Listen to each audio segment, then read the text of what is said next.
All right, Mr. Turkington, how we doing? Good afternoon, Kirk. I'm fantastic. How about yourself?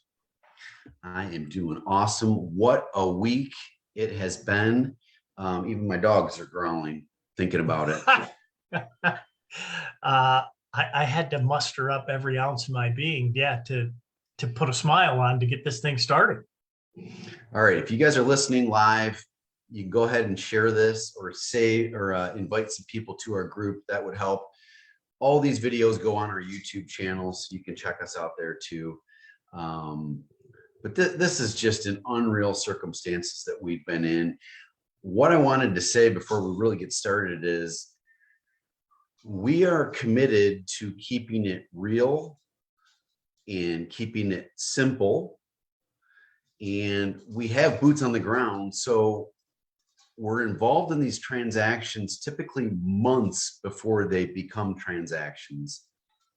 So we like to think that we have a good feel for what's going on in this market. That's well said. We talk about the lanes, right? The people possibly buying in. Fortunately, we've had communication with people in virtually all of those lanes to maybe share some of the insights of what they're feeling or doing or not doing. And unlike a lot of people's opinions, all we want to do is just share with you the experiences of the folks that we're working with to see if it helps you make a comfortable, well-informed decision. Totally agree. And that might not be what you're seeing out there on some of your posts or your feeds that you're following. So we want to differentiate ourselves a little bit from that pack. I don't want to go into a lot of the Fed funds rate, what's going to happen with them cutting rates, what happened this week. I kind of want to stay away from that a little bit. And you had mentioned the word lanes.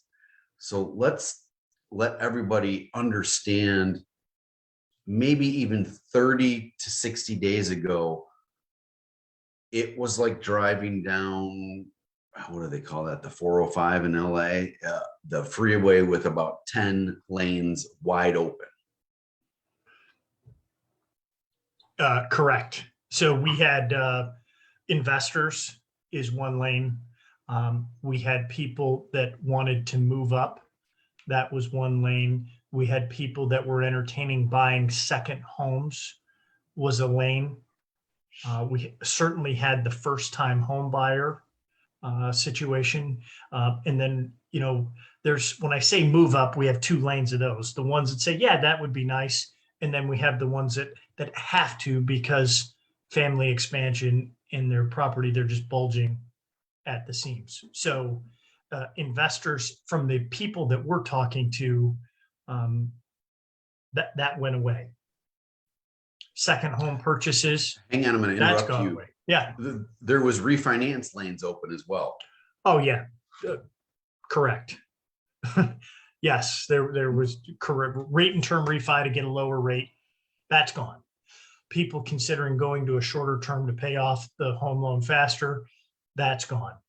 People accessing equity to consolidate debt in a way that makes sense. That's gone. So the only refi lane that we have going right now are folks that have credit scores under 680 where they cannot go get a home equity line of credit. So they have consumer debt that's worthy of consolidating even at higher rates, but their credit scores prohibit them from being able to do an equity loan. All right, so we're getting a little off the first-time home buyers. We're going to get back to that. But for refinances, guys, we have sent 50 to 100 people to a local bank or credit union to get a home equity line of credit if they have some consumer debt that they're trying to consolidate or attack or bring down the cost of funds that they're borrowing at. So we had both refi and purchase lanes pretty much wide open. Refi started slowing, and then here over the last couple of months as the rates increased rapidly. But now we have, you just talked about the one refi lane open. Let's talk about the one purchase lane that's wide open right now and running hot, which is our first-time home buyers. Yes, it's people that have to move. First-time home buyers That's the busiest lane because there's more of them. But we also have a fair amount of folks that they were in the starter home and now they're one or two kids into the family expansion, and they have to move because they don't have enough space. Those are the people that are buying right now that we're talking to. And people say, well, why would anybody buy a house right now? Inflated values, inflated rates. That doesn't make any sense. Why are they still Yes. doing that? Yeah, the folks, the first timers, what they're doing is they're not so much comparing the interest rates and the purchase price of a home to say, hey, wow, that's gone up from where it was. They're looking at that and saying, I have a cost of shelter. I cannot live with family. I have to foot the bill for my own cost of shelter, which is rent. And they're comparing the rent cost versus the cost of a mortgage payment. Mhm. And when you factor that in, maybe the mortgage payment's slightly higher, but there's a portion of that payment that's paying down the principal. So they're kind of accumulating some equity there with that payment. Those are the folks that are saying, it makes sense for me to buy. So we haven't seen 6% rates since 2008. We haven't seen rates rise this quickly in 40 years. What that means to folks that are getting into these homes right now who are actually doing the purchasing, they're going to have an opportunity, we believe, in the next 6 to 24 months to take advantage of a lower rate, bring that payment down, and keep moving forward. So let's talk about how we got to this spot where we went from 3% in January to 6% in the middle of June. I don't want to get into all the nitty gritty, but you and I follow these forecasts that they put out, and it's something that we look at every month. And boy, even the ones that we're looking at this month for June of 2022 just don't make sense to anybody. So to think that anybody has a beat on this of what's happening in the next 6 hours or the rest of the intraday trading, not to mention the next week, they're crazy. They don't know. So I don't want to put out a ton of speculation, but I want to show the folks at home what we're looking at and then kind of where we're at. Can you put up that screen share? Wow, there is just a bunch of schmutz on this screen. So bear with me as I try to show you what we pay attention to. If you can see where I'm flashing just the interest rate section here. Yes. If it's in gray, that means those are legitimate numbers of where we were in 2021. Now, what's a joke is this was put out by the Mortgage Bankers Association the end of May, and they said rates for the first quarter were 3.8%. I don't know how the hell they could have done that because it's disgusting. It wasn't even close. But more importantly to what you were saying is they still think that interest rates are going to be in the low fives in the second quarter. And as of yesterday, we're at between 6 and 6.25, depending on how much you borrow. So back to your That's point. a doozy. Yeah, not one person knows what is going to happen. Okay, so look further on down the line, go over to 2022, 23, 24. Look, they're showing interest rates coming back down into the upper fours, low fours as we move out. Guys, we're over 6%. Again, could we get to 7? I don't know. Nobody knows. Are they going to come back down? Probably, but we don't really know for sure. So again, what we can tell you is the people who are actually doing mortgages right now, because just about everybody is not doing a mortgage. So no rate and term refis, no cash out refis. Divorce is a small bike path lane because they have to do it. And Right. then your credit scores that are under 680 and lower credit 680 scores. Yeah. and they can't get a HELOC. That's a small bike path lane. These are really small segments of the society that need to do that loan. And then we have the folks that if they have to move because it makes sense from a rent payment standpoint.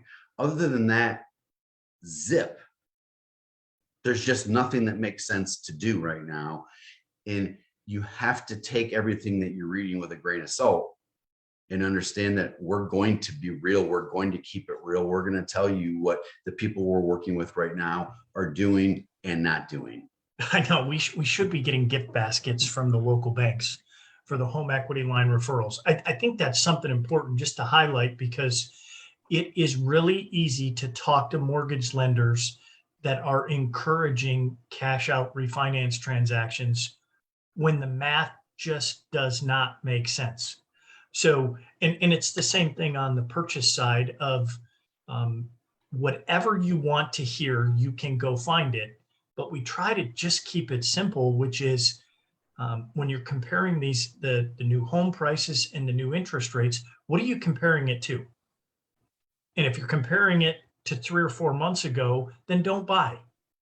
If you're comparing it to your current cost of shelter and housing that you have to pay and make it, then that makes sense to consider. But trying to remove the emotion and speculate, oh, that's just a doozy. I want to put up one more graph here real quick. Just to the affordability. This is it's the inflation. Oh, okay. Numbers. Can you see this here? Yeah. Okay, so January 21, obviously no inflation, 1.4%. Look at this continue down the line. Even almost 7% in December. So to say that the Fed had no idea,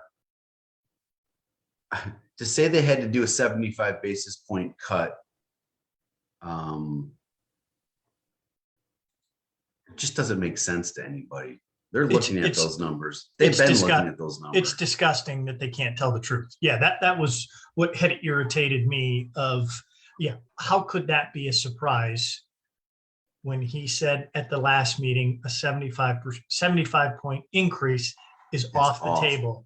And then they get one report on Friday before last Friday. And now, oh my God, the world's in an entirely different set of facts. That's the part that's just, it's disturbing again, but it goes to your point of nobody really knows what's going to happen.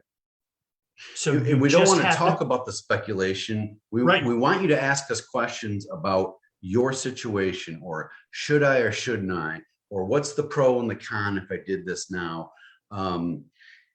Powell talked about resetting the market for the first-time home buyers.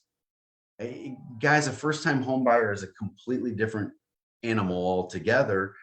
What he's basically saying, or it sounded like he was saying, was don't buy anything right now. It's too expensive. Yeah. But the rents keep going up. So he's kind of talking out of both sides of his mouth there a little bit. We'll start sharing some more of these forecasts down the road as we get them. Just again, reminder, I don't have anything else on here that I think we missed, but voice of reason. If you're looking for a voice of reason, that's what we do. Guys, we had 21, 22 people working for us 6 to 8 months ago. We have 5 now. That's real world. That's the truth. There's not enough transactions being done right now that make sense to do. So we're not going to do the ones that don't make sense to do. Yeah. And just if we can share anything of different ways to look at that to instill confidence for you guys to either proceed or not to proceed, but just so that you can have some peace with that decision. And, the FOMO is rampant, and fear of other sorts. One last thing I forgot we missed was, of the transactions we have going right now, some of them are still going over asking price. Mm-hmm. Now, some of them have had price reductions, Yep. and then they've gone over asking price. Some have gone right out of the gate, meaning offers in that first day have gone slightly over. Nothing like we've seen 30 days ago. But So it's totally a calming effect, right? I mean, yeah, again, if you're a buyer, every day that goes by, because these increase in interest rates, there's a certain percentage of the population that now can't do anything. That's been removed. There's a certain percentage of the population with this psychologically, they just said, I'm taking a powder. I'm going to sit out for a little while. yep. And that just means more inventory is going to come onto the market and sit there for a little bit longer. So if you are buying, it's going to continue to get easier to have success.